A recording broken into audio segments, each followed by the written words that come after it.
Assalamualaikum warahmatullahi wabarakatuh. Perkenalkan, nama saya Wafik Nurhidayati dengan NIM 2011306030 dari Program Studi Pendidikan Guru Madrasah Ibtidaiyah PGMI 1 dari Fakultas Tarbiyah dan Ilmu Keguruan Institut Agama Islam Negeri IAIN Samarinda.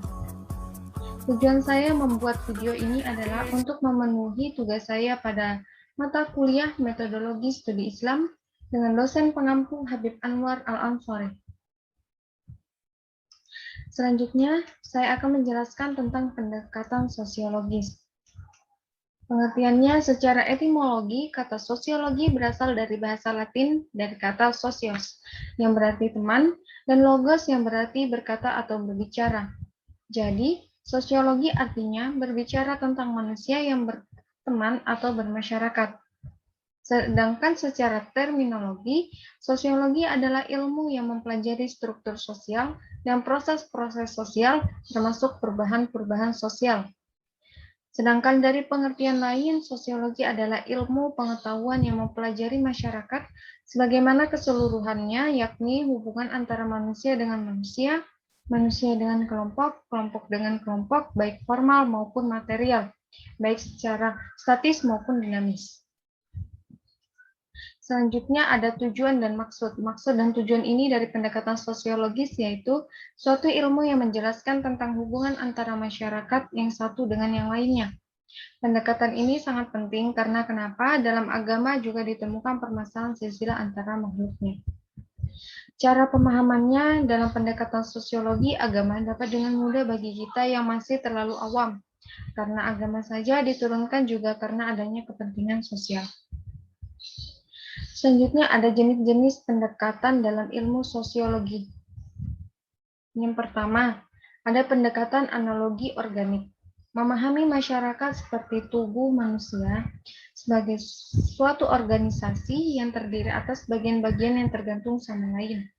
Yang kedua, ada pendekatan fungsionalisme. Pendekatan ini berupa penelusuran fungsi berbagai elemen sosial sebagai peningkatan sekaligus memelihara keteraturan sosial. Yang ketiga, ada pendekatan konflik. Masyarakat dilihat sebagai suatu sistem yang tidak stabil dari kelompok-kelompok dan kelas-kelas yang saling bertentangan. Kelas sosial dalam pendekatan ini adalah sekelompok orang yang memiliki kepentingan ekonomi dan kebutuhan kekuasaan yang serupa. Dan yang keempat, ada pendekatan kuantitatif, yaitu pendekatan untuk mempelajari ilmu sosiologi dengan mengumpulkan data yang dapat diukur, dihitung, dan dinyatakan dengan angka-angka matematis. Yang kelima, ada pendekatan komparatif, yaitu pendekatan yang melihat manusia dengan pandangan yang luas, tidak hanya masyarakat yang terisolasi atau hanya dalam tradisi sosial tertentu saja. Yang keenam, ada pendekatan holistik, suatu pendekatan berdasarkan pendapat bahwa masyarakat itu dapat diselidiki sebagai keseluruhan, sebagai unit yang bersifat fungsional, atau sebagai sistem-sistem tertentu.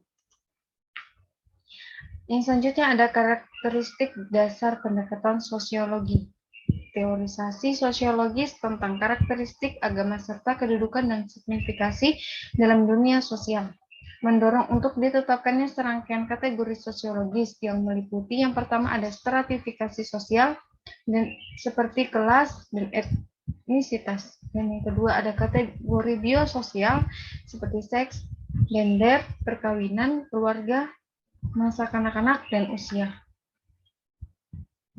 Dan selanjutnya ada pola organisasi sosial, meliputi politik, produksi, ekonomis, sistem pertukaran, dan birokrasi. Dan yang keempat ada proses sosial, seperti formasi batas, relasi intergrup, interaksi personal, penyimpangan, dan globalisasi. Selanjutnya adalah pengaplikasian pendekatan sosiologis, menjelaskan pengaruh agama terhadap tingkah laku masyarakat menurut Ato Mushab pada tahun 2004, yang mana ukuran kesolehan beragama di kampung dapat diukur dengan kedatangan pada sholat Jumat atau juga memakai peci. Di kota, walaupun kita jarang kelihatan sholat Jumat seperti di kampung, kita tidak dianggap sebagai dianggap kurang soleh. Sebab indikasi kesolehan tentang bergeser dan berbeda bagi orang desa dan orang kota. Selanjutnya mungkin hanya itu saja yang dapat saya sampaikan, kurang dan lebihnya saya mohon maaf. Wabillahi taufiq wal hidayah. Wassalamualaikum warahmatullahi wabarakatuh.